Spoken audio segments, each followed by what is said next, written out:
हर हर महादेव। क्या आपने कभी महसूस किया कि आपकी आंखों के सामने दिखने वाली ये दुनिया अब वो नहीं रही जो पहले हुआ करती थी? क्यों आज इंसान की इंसानियत मर चुकी है? क्यों हर रिश्ता लालच की भेंट चढ़ रहा है? क्या ये सिर्फ एक संयोग है या फिर किसी ऐसे अंधेरे का आगमन हो चुका है जो धीरे धीरे पूरी सृष्टि को निगल रहा है? दोस्तों, आज हम उस पर्दे को उठाएंगे जो हजारों सालों से छुपा हुआ था। आज हम बात करेंगे उस शक्ति की जिसे सुनकर ही शरीर में सिहरन दौड़ जाती है, कलियुग। लेकिन क्या आपको पता है कि ये कलियुग असल में कौन है? वो कहां से आया और उसका जन्म कितना भयानक था? ये कहानी शुरू होती है द्वापर युग के उस दर्दनाक मोड़ से जब कुरुक्षेत्र का युद्ध समाप्त हो चुका था और भगवान श्री कृष्ण ने इस मृत्युलोक को छोड़ने का निश्चय किया था। जैसे ही कृष्ण के चरण इस धरती से उठे, वैसे ही प्रकृति रो पड़ी। सूरज की रोशनी धुंधली पड़ गई और वायु में एक ऐसी सरांध भर गई जो पाप की निशानी थी। पुराणों के पन्नों को पलटें तो पता चलता है कि कलियुग कोई मौसम या वक्त नहीं, बल्कि एक भयानक पुरुष जिसे कली कहा गया है। इसका जन्म किसी गर्भ से नहीं, बल्कि ब्रह्मांड के सबसे गंदे और अधार्मिक तत्वों से हुआ था। कली के पिता का नाम क्रोध, गुस्सा था, और उसकी माता का नाम हिंसा, वैलन। इन दोनों के मिलन से जो पैदा हुआ वो था कली। उसका शरीर कोयले से भी ज्यादा काला है। उसकी जीभ हमेशा बाहर निकलकर खून की तलाश में रहती है और उसके शरीर से एक ऐसी बदबू आती है जो इंसान को पागल कर दे। जब पांडवों के पौत्र महाराज परीक्षित अपने राज्य का भ्रमण कर रहे थे, तब उन्होंने एक ऐसी घटना देखी जिसने उनका दिल कांपा दिया।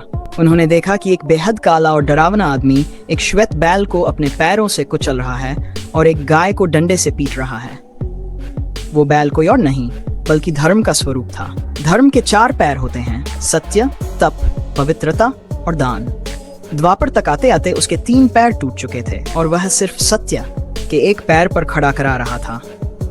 जब महाराज परीक्षित ने अपनी तलवार निकाली तो वो डरावना जीव उनके चरणों में गिर गया। वो कली था। उसने कहा, हे राजन, सृष्टि के नियम के अनुसार अब मेरा समय आ गया है, मुझे रहने के लिए जगह दो। राजा परीक्षित ने उसे 5 ठिकाने दिए, जहाँ जुआ खेला जाता हो, जहाँ शराब का सेवन हो, जहाँ व्यभिचार हो काम, जहाँ निर्दोषों की हिंसा हो, और अंत में सबसे खतरनाक, सोना यानी स्वर्ण। जैसे ही कली ने सोने में प्रवेश किया, उसने सबसे पहले महाराज परीक्षित की ही बुद्धि भ्रष्ट कर दी। सोचिए दोस्तों, अगर एक धर्मात्मा राजा की बुद्धि कली भ्रष्ट कर सकता है, तो आज के दौर में हम और आप कहाँ खड़े हैं? आज कली आपके मोबाइल में है, आपके गुस्से में है, आपके लालच में है। वो दिखता नहीं, लेकिन वो हर उस जगह है जहाँ नैतिकता खत्म हो रही है। ये तो सिर्फ शुरुआत है।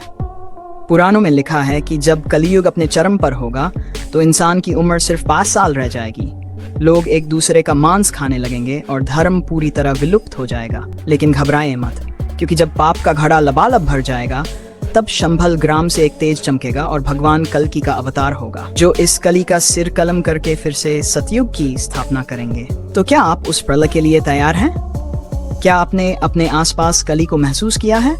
हमें कमेंट बॉक्स में जरूर बताएं। अगर आपको ये पौराणिक और रहस्यमयी जानकारी पसंद आई हो तो इस वीडियो को एक बड़ा सा लाइक करें और हमारे चैनल को सब्सक्राइब करके इस परिवार का हिस्सा बने, क्योंकि अगला भाग इससे भी ज्यादा खतरनाक और मजेदार होने वाला है। चलिए दोस्तों, मिलते हैं अगले वीडियो में। तब तक के लिए अपने अंदर के धर्म को जगाए रखें और प्रेम से बोलें, हर हर महादेव।